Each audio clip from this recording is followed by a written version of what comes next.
Bago nila ipamalas ng ating mga guest performer ang kanilang galing at talento sa pagkanta, ay makikipagkwentuhan tayo sa kanila. Kaya naman, good morning at welcome dito sa Rise and Shine Pilipinas, 50 na J.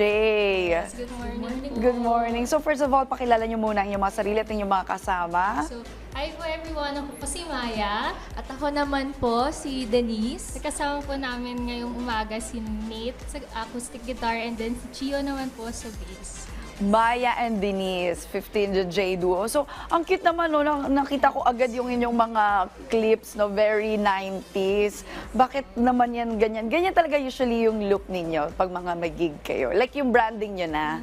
Actually, yun po, yung parang quirky, ganun, something na Tama po, Miss Queen Julina vibes. Ah, Jelena vibes. Alright. Ito, kwentuhan nyo naman ako, paano ba nag-umpisa yung 15J nyo or as a duo? So, si Maya po kasi at ako, we were college roommates before.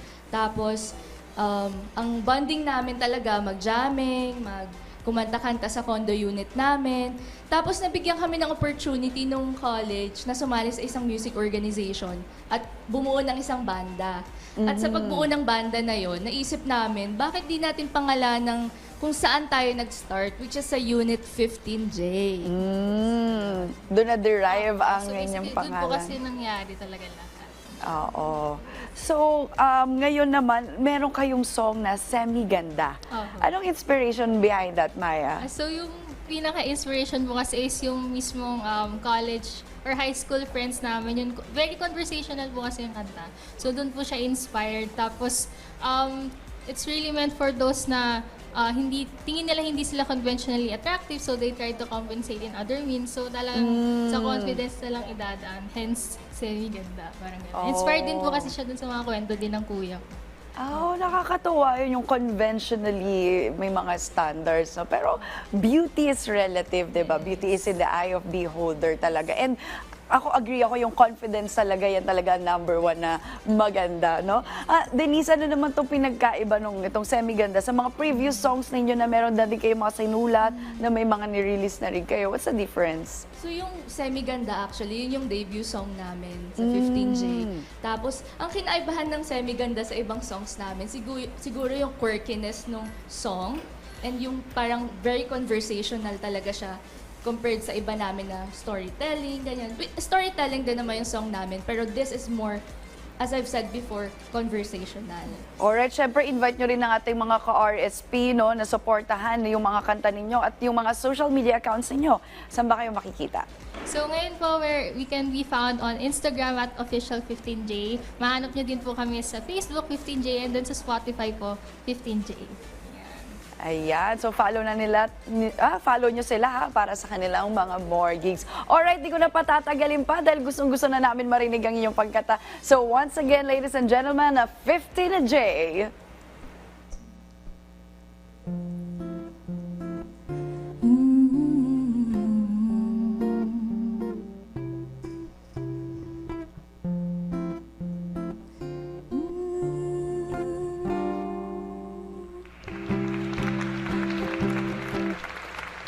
Oh, Mare, di ako mapakalim. May nag-text, sino na naman yan? Oh, Mare, is that any minute now? Darating siya, what will I do next? Teka lang, sigurado ka na ba? Baka mamaya luluha-luha ka. Okay, fine. Naalala mo pa ba ang tinuro kong secret formula?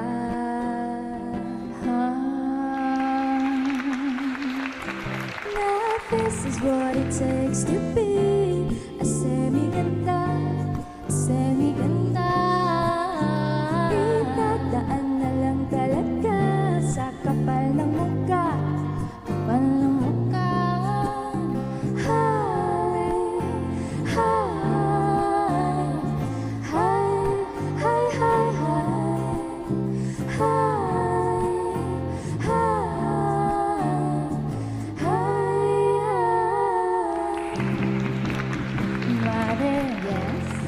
Epekto nga yata dahil siya ay muling nagaya.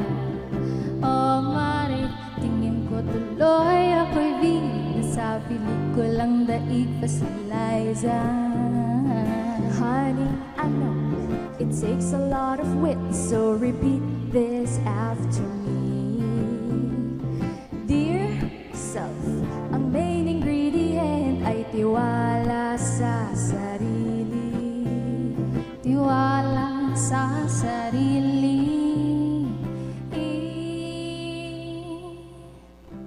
Cause this is what it takes to be a semi-ganda. Semi-ganda. Ihataan na lang talaga sa kapal ng mukha. Kapal ng mukha.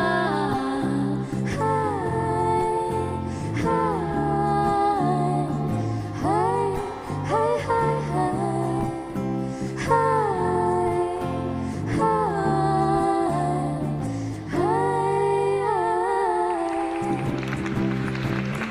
wag lang kakalimutan, hindi siya ang basihan ng iyong kagandahan.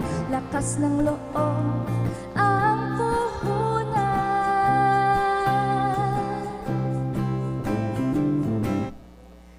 'Cause this is what it takes to be